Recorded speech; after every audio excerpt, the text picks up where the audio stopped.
The Umayyad Caliphate or dynasties will be overtaken by a second group of rulers of family line, the Abbasids, and these folks are going to rule during the period of the Golden Age of Islam. The dates are just roughly 750 to 1250. That is 500 years. It will only be ended when the Mongol invasions come through and really devastate the regions of the Middle East. During this period in time, Islamic culture is going to flourish and outshine anything in the West. Few Westerners actually are aware of this, so I particularly want you to understand and know about it. In this time frame, roughly 750 to 1250, and that again is a 500-year stretch. That's a very long time. In this time frame, the West, and let's start with Europe. The West was in what we tend to refer to as the Middle Ages. The early part of that, some people still refer to as the Dark Ages.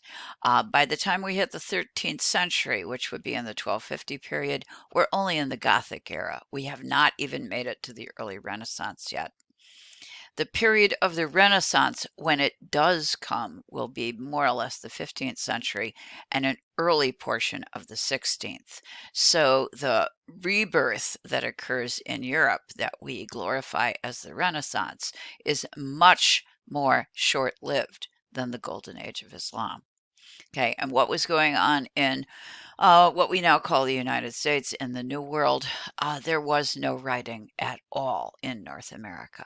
So the premise I would like you at least to understand is that the Muslim world did have a golden age. It was an incredibly impressive period in time of outpouring in the arts and in the sciences and also in technology. Many of the ideas that come out of the golden age and out of the world that we refer to as the Middle East or the Islamic world, did help, in fact, to revitalize Europe and invigorate and help to promote the emergence of the Renaissance.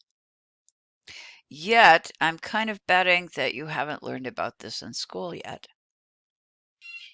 So, what are the pictures I have on the screen?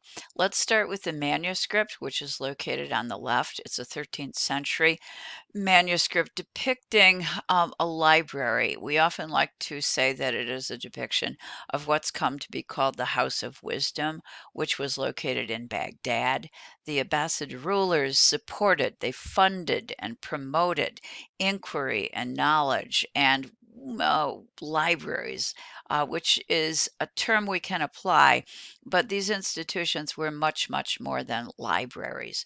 They were think tanks. There were places where great minds got together, where books were available to everyone, and where new translations, so for example, books that could be acquired from the Christians, the Byzantines, written in a different language, a language other than Arabic, it could be acquired and it could be translated into Arabic for everybody's use. The same would be true for books that could be acquired from India. So, looking at my picture, what you see are little cubicles, and those are filled with books. Europe and obviously North America had nothing like this in this period in time. It was a period also not just of acquiring knowledge, getting books from everywhere, from all the surrounding cultures and the past civilizations. It was also a period of translation, discussion of what was in those books among the scholars of the day, and testing of the knowledge that could be found in those books. And if the knowledge was determined to be imperfect, then a correction was added in the new translation in the Arabic version. This is particularly important because many of the texts of the ancients, and I'm talking about folks like Aristotle, just for example, some of the ancient great minds and thinkers, those texts could be acquired through the Byzantines. And consequently, getting a hold of those and copying them multiple times, often into Arabic, made it possible to preserve them. So in many cases, it is because of the libraries that occur and exist and rise in the period of the Golden Age of Islam that we have those texts at all. This was also a period of advancement in technology. In the upper right, that is a water wheel that is located in Syria. It still stands. I don't think it's still being used, but it's still extant or surviving today. It was a new source of energy, allowing the people to expand their economy and also help to provide for the population. Below is a caravansary, one of many that were placed along the caravan routes. What's a caravansary? It's basically a place where you could take your caravans, your animals, your camels carrying goods to trade, and you could come in for the night. So it's a holiday inn for camels, folks. You would want to go inside the walls to be protected and to rest your animals and to rest yourselves before you continued on the caravan journey. This allowed for the distribution of goods across the entire Muslim world. The thing I want to point out, however, is that with goods goes knowledge. So you were also transporting new information, linking people together, and spreading new understanding, new knowledge, new awareness, new ideas, new science, new technology, and new mathematics. Let me just show you one example of this. In the right corner of the slide, we have a 6th century copy in Greek that came out of Constantinople.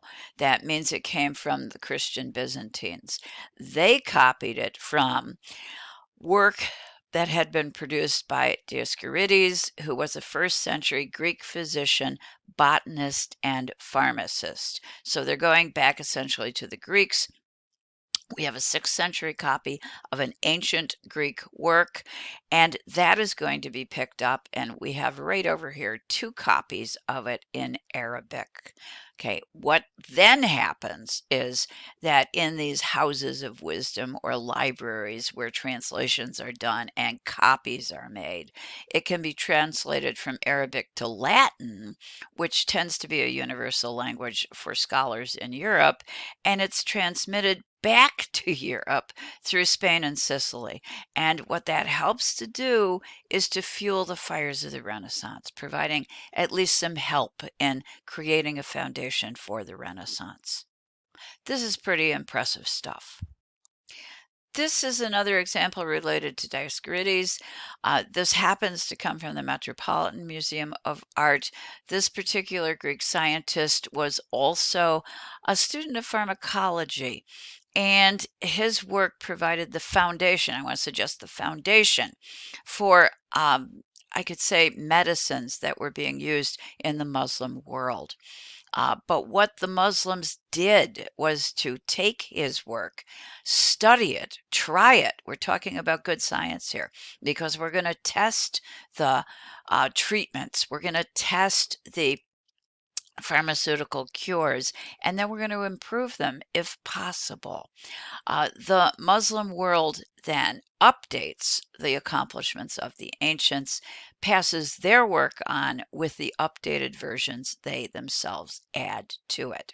In addition to that, in medicine, the folks in Baghdad will be the first folks to come along and to create true hospitals. They're going to recognize at least the potential idea of germs and separate their patients into wards based upon symptoms, keeping patients with similar symptoms away from each other so that disease cannot be transmitted.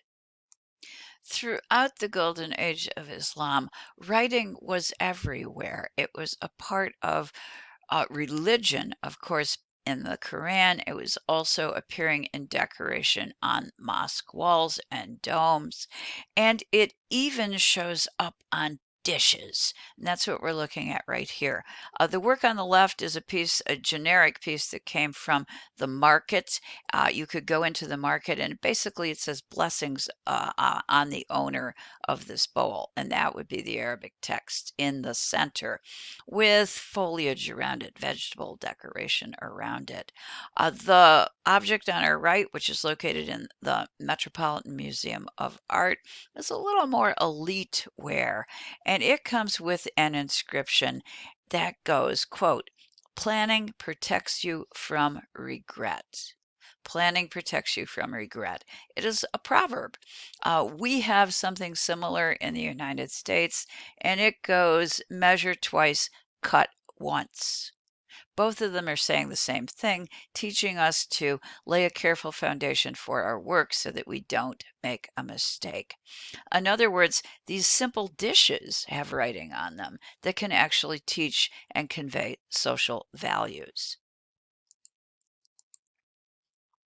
This is another bowl, a little bit fancier yet, so I'm going to say we're going a little bit more upscale. This one, 8th century, it comes from Iran, and I would like you to understand that bowls like this, ceramic vessels, could be part of the caravan trade. So these can move from place to place. So what I'm suggesting is that the knowledge, the ideas in Iran, or perhaps in Damascus and Syria today, these ideas can spread throughout the Muslim world. This particular bowl has an inscription on it, and it reads, "If the soup be good, don't complain about the bowl." Now, if you're served using this bowl, you won't be able to see the inscription until the soup is done. So it is a message, a little bit humorous, but a message reminding you to appreciate the good things that have been given to you and to stop complaining about things that don't matter so much. Again, it's the use of writing perhaps to solidify community values and ideas. These are just samples of the golden age of Islam. In addition to what I've shown you, there's amazing work that was being done in astronomy, in geography, and also clearly in mathematics. Algebra, the word itself is from the Arabic.